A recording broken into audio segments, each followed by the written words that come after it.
Good morning student, मैं Premchand sir और आपका अपने चैनल एक्सप्रेस एजुकेशन में स्वागत है। तो दोस्तों, आज आपके लिए मैं एक सवाल लेकर आया हूं जो आपके सीबीटी एग्जाम में पूछा जाता है। तो आइए देखते हैं इसको किस तरह से बनाएंगे। ठीक है, जैसे कि आपका क्वेश्चन है, समानांतर परिपथ की पैरेलल कंडीशन में R2 का मान ज्ञात कीजिए। यानी ये वाला जो R2 है अज्ञात प्रतिरोध है, इसका मान हम निकालेंगे। जैसा कि आपको हम बता चुके हैं पैरेलल सर्किट के थ्योरी वाला क्लास में बताए थे कि पैरेलल कंडीशन कैसे पता लगाया जाता है। जहां से आपका करंट डिस्ट्रीब्यूट होना शुरू हो जाता है वहां से आपका पैरेलल सर्किट हो जाता है। ठीक है, जैसे यहाँ पर देखिए 15 एम्पीयर का करंट आ रहा है ये, और तीनों ब्रांच में I1 I2 I3 करके डिस्ट्रीब्यूट हो रहा है। ठीक है, तो देखते हैं। सबसे पहले हम ये कहना चाहते हैं कि पैरेलल सर्किट में आपका क्या होता है कि वोल्टेज का मान समान होता है। ठीक है, जो यहाँ 24 वोल्ट है वही आपके R3 R2 और R1 के क्रॉस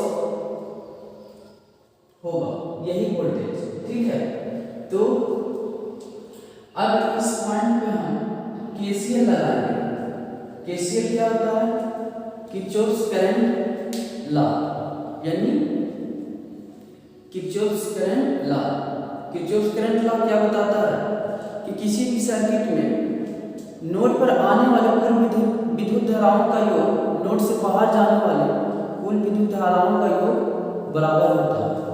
तो देखिएगा, यहाँ से नोड की तरफ आने वाला मात्र एक करंट है 15 एम्पीयर। ठीक है, 15 एम्पीयर है, और नोड से जाने वाला करंट क्या है I1 plus I2 plus I3। ठीक है, ये नोड से बाहर जाने वाले करंट है। ठीक है, तो यहाँ से हम देखेंगे, चूंकि हम पहले आपको बताएं जो वोल्टेज यहाँ होगा वही सभी के एक्रॉस उतना ही वोल्टेज होगा, क्योंकि ये सब पैरेलल में है। देखिए कि ये 24 वोल्ट है, वो R3 के एक्रॉस भी 24 वोल्ट होगा, यानी ये R3 के क्रॉस भी 24 वोल्ट होगा, R2 के क्रॉस भी आपका 24 वोल्ट होगा, और R1 के क्रॉस भी 24 वोल्ट होगा। तो यहाँ से देखिए रेजिस्टेंस का मान और वोल्टेज पता चल चुका है, तो क्या करंट का मान नहीं निकलेगा? तो चूंकि हम जानते हैं कि I बराबर होता है V/R, अब वोल्टेज तो सभी में समान है। ठीक है, तो यहाँ से हम निकालेंगे I1 बराबर V/R1। तो V कितना है 24 वोल्ट, R1 कितना है 8, कितना आ गया 3 एम्पीयर। ठीक है, 3 एम्पीयर आ गया। उसी तरह से हम, चूंकि इसमें रेजिस्टेंस का वैल्यू नहीं पता है तो हम नहीं कैलकुलेट कर पाएंगे, चूंकि 3 अननोन में से दो का वैल्यू पता होगा ताकि हम तीसरा अननोन निकाल सकते हैं अज्ञात। तो I2 का वैल्यू निकालने के लिए क्या करेंगे, फिर से V/R2 लिखेंगे। तो V आपका है 24 वोल्ट, चूंकि वोल्टेज तो सभी के क्रॉस समान ही है, तो R2 का वैल्यू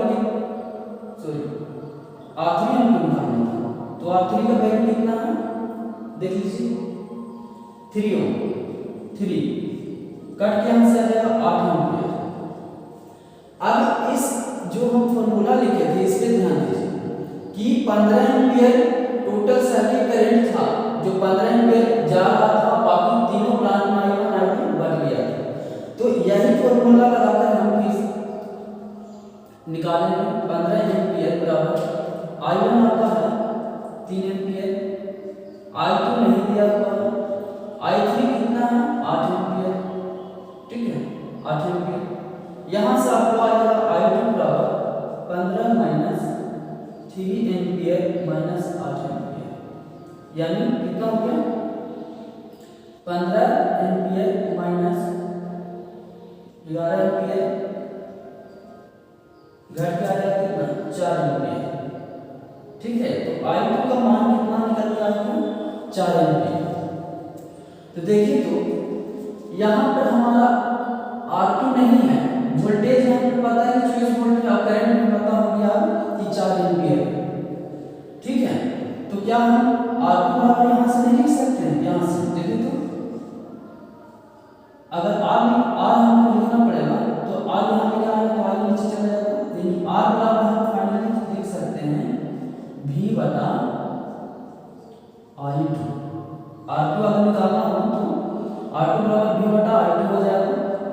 V कितना है 24 वोल्ट, I कितना है अभी निकल गया 40 एम्पीयर, ठीक है।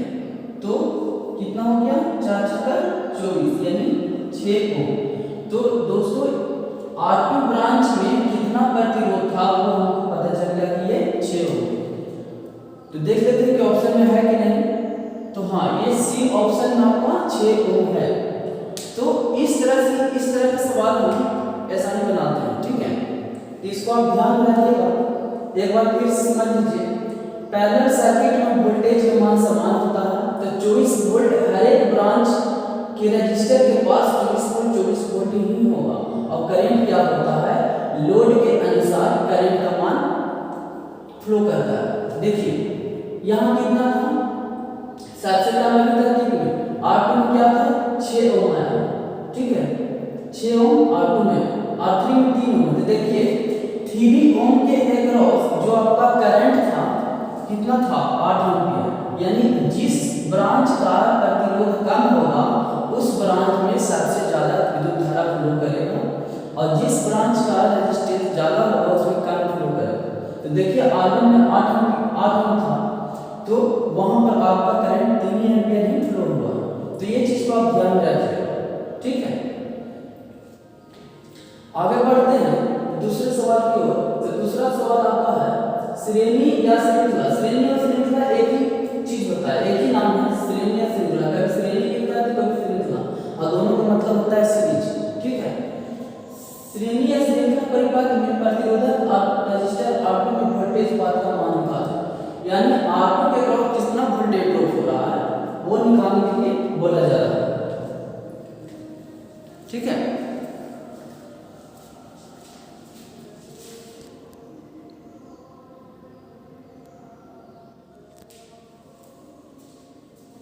तो देखते हैं इसको। तो हम पहले ये बता दें कि सीरीज की कंडीशन में क्या होता है कि करंट का मान समान होता है, यानी सभी जितना भी लोड लगा होगा सभी लोड में करंट का मान क्या होगा समान फ्लो होगा, और वोल्टेज क्या होगा डिस्ट्रीब्यूट हो जाता है, ठीक है। तो यहां देख लेते हैं,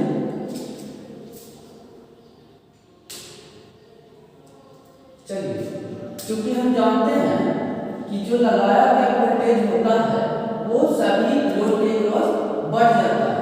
तो जो R1 है, R1 में V1 ड्रॉप करेगा, R2 में V2 ड्रॉप करेगा, ठीक है। सप्लाई वोल्टेज क्या होगा V1 होगा, V2 होगा, V3 होगा, V4 होगा। क्योंकि R1 के क्रॉस V1 ड्रॉप, R2 के क्रॉस V2 ड्रॉप, R3 के क्रॉस V3 ड्रॉप और R4 के क्रॉस V4 ड्रॉप होगा। तो ये सभी ड्रॉप मिलाकर के सप्लाई ड्रॉप के बराबर होना चाहिए, ठीक है। ये कंडीशन आपको याद रखना है। और करंट क्या होगा, सभी में करंट का मान समान होगा। जो I करंट अगर फ्लो हो रहा है तो टोटल में I में करंट होगा, ठीक है। सब जगह I का वैल्यू समान दिखाई देगा। तो सबसे पहले हम यहाँ से रेजिस्टेंस निकाल लेते हैं। तो सीरीज में रेजिस्टेंस कैलकुलेट करने को सीरीज में किस तरह से रेजिस्टेंस का मान निकालते हैं वो हम आपको बताए थे। यहाँ से RS मान हो गया सीरीज रेजिस्टेंस, तो ये R1 plus R2 plus R3 plus R4। क्योंकि ये सर्किट में आपका 4 रेजिस्टेंस लगा हुआ है तो हम ये फॉर्मूला 4 तक लिखेंगे, ठीक है। तो यहाँ से R1 आपका है 100, R2 आपका है 200, R3 आपका है 400 और R4 आपका है 300। तो यहाँ से RS का जो मान होगा वो 1000 ओम हो जाएगा, ठीक है। यानी टोटल सीरीज रेजिस्टेंस का वैल्यू कितना हो गया 1000, ठीक है। तो अब हम देखिए टोटल वोल्टेज पता चल गया, टोटल सर्किट का रेजिस्टेंस पता चल गया, तो क्या टोटल करंट नहीं निकाल सकते हैं? निकाल सकते हैं, क्योंकि फॉर्मूला हमें पता है कि आई बराबर V बटा R होता है। तो टोटल करंट निकालने के लिए, टोटल सर्किट में करंट निकालने के लिए क्या करना पड़ेगा, टोटल वोल्टेज में टोटल रेजिस्टेंस से भागा देना पड़ेगा। तो देखिए टोटल वोल्टेज आपका कितना है 50 वोल्ट और टोटल रेजिस्टेंस कितना निकल जाएगा 1000 ओम।